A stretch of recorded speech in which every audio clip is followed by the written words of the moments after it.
Now, for more analysis on the Mandela Memorial, we are joined by Brian DOOLEY. He met Mandela during a trip to South Africa back in 2005, and he is with us from Washington, D.C. Brian, thank you so much for being with us. Thanks very much for asking me on. Of course, this is speculation, but if Nelson Mandela was able to comment on his own memorial and the gathering of people that were there, what might he say and think? Well, obviously it's impossible to know that exactly, but I guess there's a little bit of paradox there, where you have, as President Obama rightly pointed out, dignitaries there representing countries which themselves have political prisoners.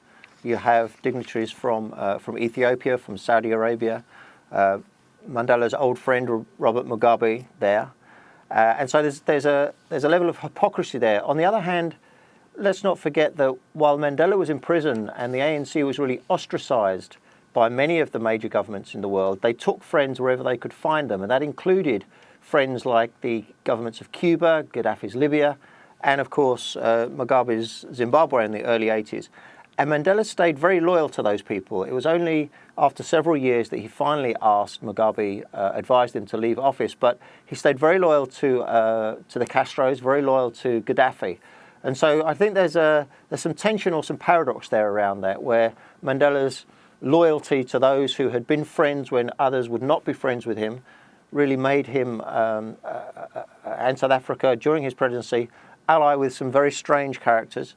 On the other hand, it's a little bit disappointing, and I think Obama was quite right to point it out today, that you get this procession of eulogies for Mandela from dictators and others who have political prisoners in their own countries. It's a strange situation, really. Yeah, indeed. But on the flip side of the same coin, doesn't it say so much about Nelson Mandela, his work and legacy, to bring such a vast diversity of leaders into one place? Because under most other circumstances, they wouldn't be caught on the stage with some of the other leaders that were there.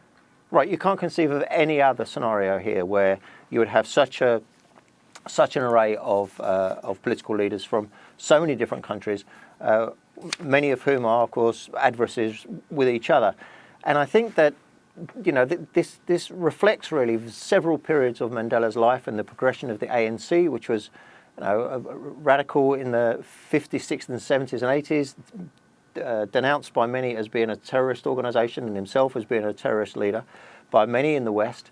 And then really the very strong reaction against that, almost the opposite of that during the 90s and the 2000s, when he went really from villain to almost saint. And neither thing really is true about Mandela, but it does show that he managed to reach both ends of the spectrum, politically on the left and on the right, during the Cold War, obviously allied with one side more than the other. But post-apartheid, he also managed to reach out in a way that is impossible really to imagine others doing. I mean, if you think about Robert Mugabe and Mandela during the 70s, seen by many as similar characters, both leading, albeit one from inside a prison, a national liberation struggle.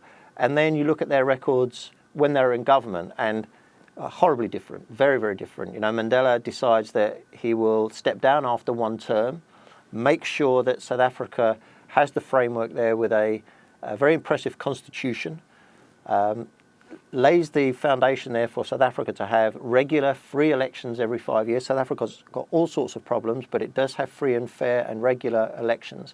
Unlike what's happened in Zimbabwe, where you see Mugabe just getting into power and then strangling effective opposition and really becoming a dictator himself. Yeah, so much of the conversation now, after the shock and the surprise of Mandela's death, has turned toward the future for South Africa and the road that it is on. We can only hope that powerful visual that we saw at the memorial service could be translated into, real tangible results in that country and around the world. But do you think South Africa is heading in the right direction? Can they maintain the reconciliation that Madiba is known for? Absolutely, in terms of the reconciliation, I think so. Now, there are still problems in South Africa around hate crime, xenophobia, attacks on LGBTI people, but its problems really are economic. The poverty still in many of the townships, the high rates of unemployment. So it would have been impossible for anybody to live up to the promise of Mandela and of the new South Africa. But certainly I think people have a right to expect more than has been delivered. You hear of the boos which greeted Zuma today. I think South Africa has a right to expect more from their political leaders. Certainly the ANC honeymoon appears to be over after 20 years now in government nearly.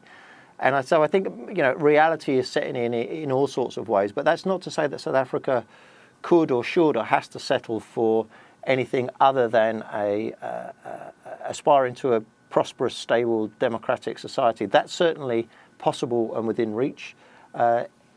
It's never going to be perfect. But I think that now you have a generation which are comparing South Africa to other countries, as opposed to comparing South Africa to how it was in the 70s and 80s, because that's really an easy game for the ANC to win, to play that card that, look what we brought you out of. It's better now than it was, but for more and more voters, that's not the point anymore. Indeed. We'll have to stop it right there. Brian DOOLEY, thank you so much for your Thanks time very and much. perspective. Take care.